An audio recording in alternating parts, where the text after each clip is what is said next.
La bonne idée du jour est celle d'Héloïse Tournillac, cofondatrice d'Estampille. Bonjour Héloïse. Bonjour. Bienvenue dans Smart Impact, merci beaucoup de nous accompagner. Je le disais, chaque année, plus de 12 millions de tonnes de biodéchets sont générés par l'industrie agroalimentaire française.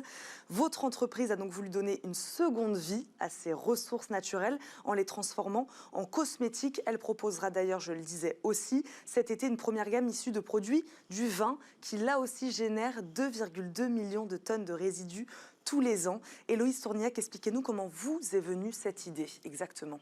Eh bien, donc, l'idée est venue de mon associé, donc on est deux sur le projet.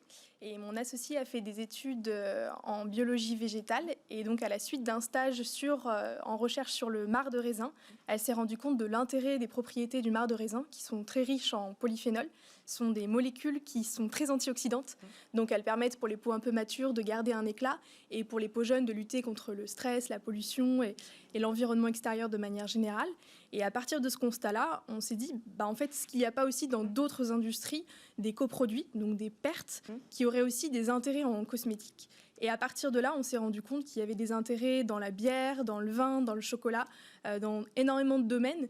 Et donc, nous, on s'est dit, on va essayer de transformer à chaque fois ces pertes, de faire de la recherche en interne dans notre laboratoire, pour en faire des cosmétiques. Donc les cosmétiques, ça a apparu naturellement finalement quand vous avez vu les propriétés de ces déchets, de ces résidus-là.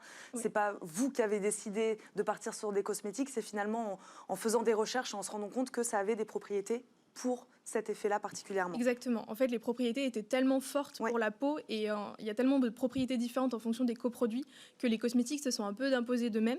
Et en plus, avec le background de mon associé, ça paraissait complètement logique. Et puis, elle a toujours fait des cosmétiques aussi. Donc, tout de suite, c'est vrai qu'on n'a eu aucun autre doute que de faire des cosmétiques. Donc, comment vous travaillez alors avec, je ne sais pas, les viticulteurs, là en l'occurrence, puisqu'on parle de résidus de produits du vin. Voilà, comment vous travaillez avec ces producteurs-là? Comment vous récupérez ces déchets et ensuite les transformer en cosmétiques? Comment ça marche? Alors, on va avoir directement les domaines. Oui. On récupère après les vendanges donc les résidus. Donc, on récupère le marc de raisin, les lits de vin. Donc, le marc, c'est tout ce qui reste lorsqu'on fait du vin, donc la rafle, les pépins, la pulpe. Et les lits, c'est le dépôt organique au fond des cuves. Donc, nous, on va directement chez eux, on récupère.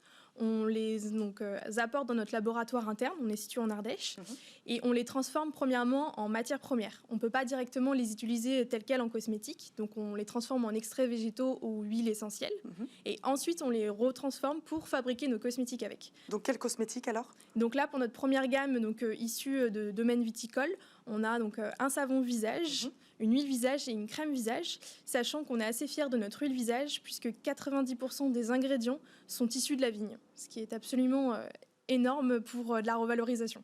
Quels produits vous souhaiteriez distribuer à terme?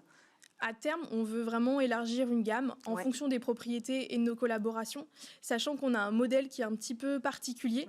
En fait, on propose deux choses aux entreprises avec qui nous collaborons, soit donc d'orienter leurs coproduits chez nous et nous les transformons pour faire des gammes sous notre nom Estampille, soit nous proposons aux entreprises de créer des gammes dédiées, des gammes qui portent leur nom.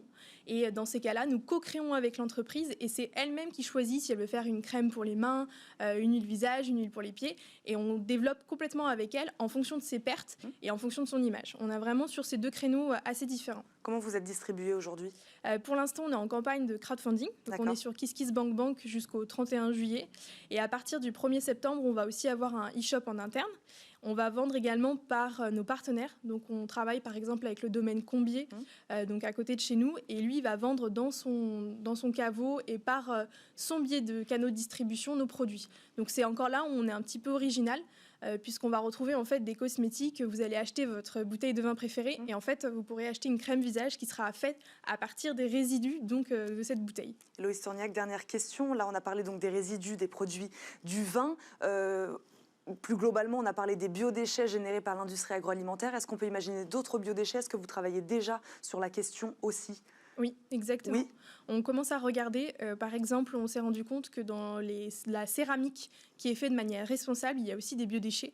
Donc en fait, on a des possibilités assez énormes. Aujourd'hui, l'upcycling, ça touche aussi, par exemple, tout ce qui est le secteur du textile. Donc on se dit que pour nous, dans un futur développement, c'est aussi une idée de continuer vraiment toujours cette même idée. On se pose une contrainte qui est de revaloriser des biodéchets et ensuite on innove derrière. Donc les portes sont assez vastes. Merci beaucoup Héloïse Torniac d'être venue nous voir sur le plateau de Smart Impact, de nous avoir présenté Estampille. Merci beaucoup d'avoir été avec nous. Merci à vous de nous avoir suivis. Vous l'avez compris, c'est déjà la fin de cette émission. Merci à Joséphine Dacoury qui m'a aidé à la préparer. On se retrouve demain pour un nouveau numéro de Smart Impact. À demain.